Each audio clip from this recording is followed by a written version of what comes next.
Assalamualaikum warahmatullahi wabarakatuh. Perkenalkan, nama saya David Sampelan. Saya adalah mahasiswa Pascasarjana Teknik Geomatika di Institut Teknologi 10 November. Pada kesempatan kali ini, saya akan menyampaikan hasil penelitian tesis saya yang berjudul Analisis Dampak Pengembangan Kawasan Ekonomi Khusus Mandalika terhadap Suhu Permukaan Darat menggunakan citra satelit Landsat 8. Ya, adapun latar belakang saya mengangkat topik ini adalah karena kawasan Mandalika merupakan salah satu proyek strategis nasional yang menjadi prioritas pengembangan pariwisata serta menjadi lokasi pembangunan sirkuit internasional Mandalika, di mana dampak dari pengembangan kawasan tersebut, Mandalika bertransformasi menjadi kawasan urban yang diduga mengalami perubahan tata guna lahan, sehingga berdampak terhadap penurunan vegetasi, peningkatan suhu permukaan, serta terjadi fenomena urban heat island. Lalu saya juga melihat belum banyak penelitian yang membahas mengenai dampak pengembangan kawasan Mandalika terhadap suhu permukaan menggunakan data time series citra satelit Landsat 8 pada periode yang cukup lama yaitu 2014 hingga 2023. Berikut adalah lokasi penelitian saya, di mana kawasan ekonomi khusus Mandalika ini berada di Desa Kute, Kabupaten Lombok Tengah, Nusa Tenggara Barat. Lalu, data yang saya gunakan pada penelitian ini adalah citra satelit Landsat 8 level 2 periode 2014 hingga 2023 serta peta batas wilayah Desa Kute. Adapun rumusan masalah pada penelitian yang kali ini yaitu bagaimana perubahan land surface temperature 2014 hingga 2023 di Desa Kute, kemudian bagaimana perubahan vegetasi berdasarkan NDVI 2014 hingga 2023 di Desa Kute. Lalu bagaimana korelasi antara LST dengan NDVI di desa Kute selama periode tersebut? Kemudian bagaimana distribusi urban heat island di desa Kute pada tahun 2023? Untuk tujuan penelitiannya yaitu menganalisis perubahan suhu permukaan pada periode tersebut, kemudian mengidentifikasi pola perubahan vegetasi menggunakan NDVI pada periode tersebut, lalu mengkaji hubungan antara perubahan LST dan NDVI, kemudian menganalisis fenomena urban heat island di desa Kute tahun 2023.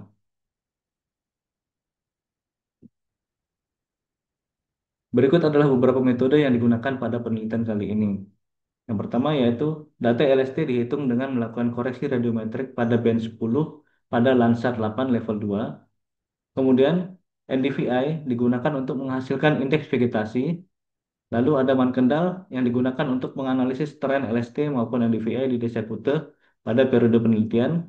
Kemudian Spearman Rank digunakan untuk melihat sejauh mana korelasi antara NDVI dengan LST. Nah, selanjutnya yaitu ini merupakan proses untuk alur proses data yang saya lakukan. Di mana pertama kita melakukan akuisisi data dengan memilih citra yang akan digunakan dan melakukan filter dan masking agar citra yang didapatkan sesuai dengan yang dibutuhkan. Kemudian melakukan ekstraksi data LST, menghitung rata-rata per tahun, dan memvisualisasikan hasilnya. Lalu, yang berikutnya itu melakukan ekstraksi data NDVI, kemudian menghitung rata-rata per tahun, serta memvisualisasikan hasilnya. Yang berikutnya itu kita mengkalkulasikan area yang termasuk urban Thailand dengan metode ambang batas dan memvisualisasikan hasilnya. Kemudian kita juga selanjutnya menghitung tren dan signifikansi menggunakan man-kendal. Lalu yang terakhir yaitu mengukur kekuatan korelasi antara LST dan NDVI menggunakan Spearman Rank.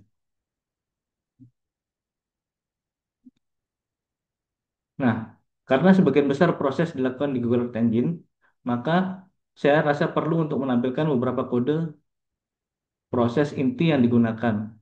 Yang pertama yaitu kita melakukan akuisisi data dengan memilih citra yang akan digunakan pada penelitian ini, kemudian dilakukan filter data untuk mendapatkan data pada periode yang diinginkan, dan masking untuk mendapatkan citra yang bersih dari awan, dari tutupan awan. Kemudian image tersebut kita simpan ke dalam variabel yang nantinya dapat kita gunakan untuk proses perhitungan selanjutnya.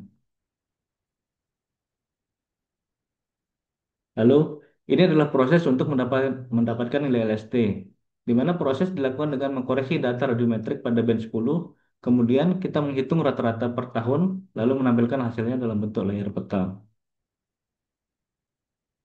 Yang berikut adalah hasil visualisasi data time series LST 2014 hingga 2023. Dapat kita lihat bahwa pada tahun 2014, wilayah bersuhu tinggi relatif tersebar merata di bagian selatan, namun pada tahun 2023, wilayah bersuhu tinggi lebih terpusat di sebelah tenggara desa Kute, yaitu di sekitar area sirkuit Mandalika. Walaupun secara keseluruhan suhu permukaan darat dapat dikatakan berfluktuatif dari tahun ke tahun.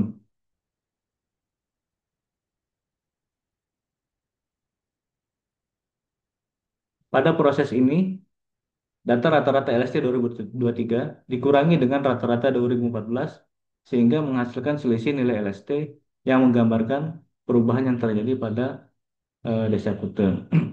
Pada gambar atau pada peta dapat kita lihat bahwa sebagian besar wilayah penelitian terlihat stabil dengan penurunan LST di beberapa area dan peningkatan LST yang terpusat pada bagian tenggara desa Kute. Berikut adalah distribusi perubahan LST di mana 32,6% terjadi penurunan, kemudian terjadi peningkatan sekitar 3,96%, lalu sisanya 63% yaitu dalam kondisi stabil. Berikutnya adalah perhitungan NDVI. Pertama, sebelum kita melakukan proses perhitungan NDVI, dilakukan konversi radiometrik terhadap digital number dari optical band yang akan kita gunakan, sehingga mendapatkan nilai reflektan permukaan. Kemudian, dilakukan perhitungan NDVI menggunakan band 4 dan band 5, lalu kita hitung rata-rata per tahun dan hasilnya kita tampilkan ke dalam layar peta.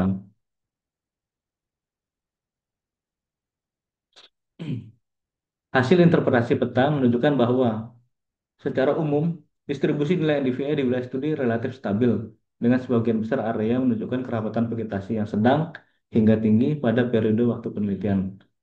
Namun demikian, setiap tahun sejak tahun 2017 terjadi penurunan nilai NDVI secara signifikan yang terdeteksi di wilayah tenggara desa Kute, terutama di sekitar kawasan Mandalika. Sebaliknya, area di bagian tengah hingga utara masih menunjukkan nilai NDVI yang relatif tinggi, yang mencerminkan keberadaan vegetasi yang masih lestari dan tidak mengalami perubahan besar selama periode pengamatan.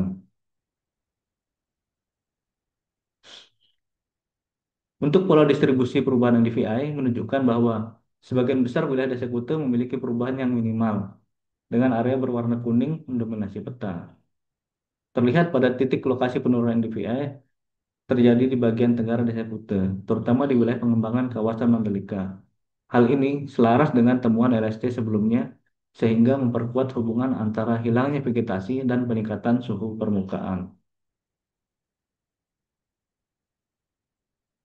Berikut adalah distribusi perubahan NDVI, di mana hanya sedikit eh, terjadi peningkatan, kemudian menurun sekitar 7,6%, lalu sisanya 91,1% pada kondisi stabil. Berikut adalah untuk urban heat island, di mana pada tahun 2023 didapati nilai maksimal urban heat island sebesar 10,7 derajat Celcius dengan threshold sebesar 31,3 derajat Celcius. Hasil perhitungan menunjukkan bahwa sekitar 14% wilayah dasar Kuta termasuk pada kategori UHI tinggi. Kemudian sekitar 6% berada pada kategori UHI sedang dan 4,2% kategori UHI ringan. Serta 75% sisanya merupakan wilayah yang tidak termasuk eh, urban heat island. Kemudian di mana area terdampak UHI sebagian besar berada pada bagian tenggara desa Kute, yang merupakan area yang sama dengan terjadinya penurunan NDVI dan peningkatan LST pada slide-slide sebelumnya.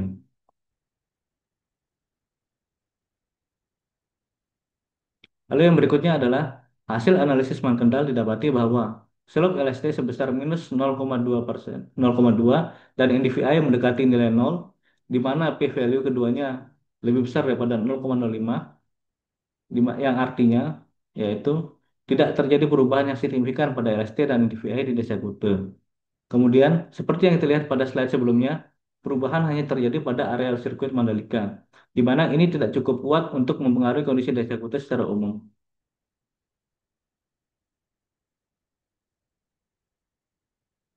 Lalu berikutnya adalah untuk Superman Regulation, di mana kita mendapatkan nilai signifikansi lebih kecil daripada 0,001, itu artinya terdapat korelasi antara NDV dan LST.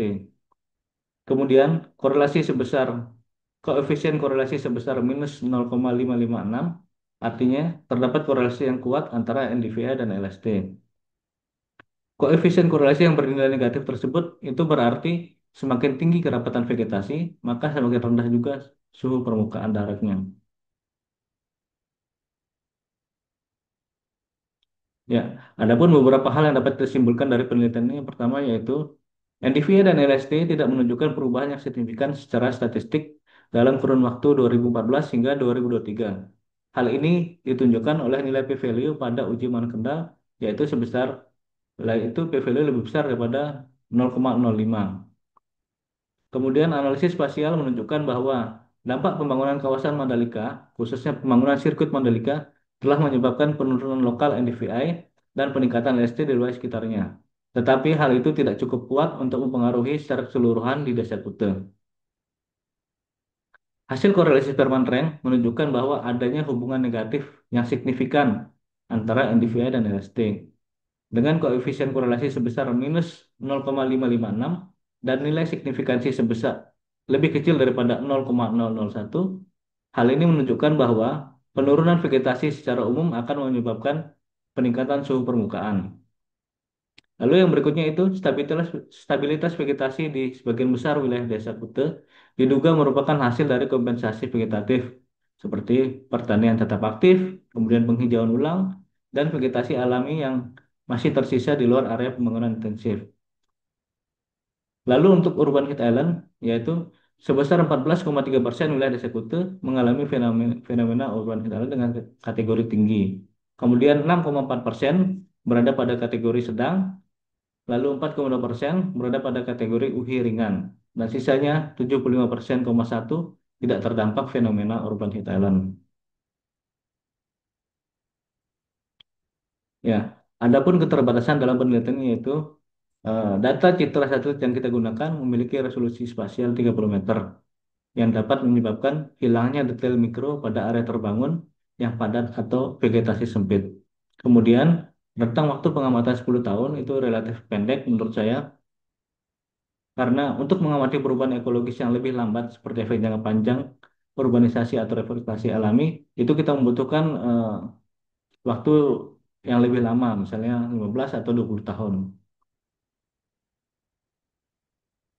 Ya, adapun beberapa hal yang dapat kami sarankan dalam penelitian ini yaitu penelitian lanjutan disarankan untuk menggunakan citra satelit dengan resolusi spasial yang lebih tinggi seperti Sentinel-2 atau World View untuk memantau perubahan tutupan lahan secara lebih detail khususnya di area terbangun. Kemudian perlu dilakukan analisis jangka panjang misalnya lebih di atas 20 tahun untuk melihat tren ekologis yang lebih kompleks dan lebih mendalam termasuk pengaruh musiman dan iklim terhadap vegetasi dan suhu permukaan. Lalu, integrasi data sosial ekonomi seperti data pertumbuhan penduduk, tingkat kunjungan wisatawan, dan perubahan data ruang juga penting untuk menghubungkan dampak pembangunan terhadap kondisi lingkungan secara lebih komprehensif. Baik, demikian yang dapat saya sampaikan pada presentasi kali ini. Kurang lebihnya saya mohon maaf dan saya ucapkan terima kasih.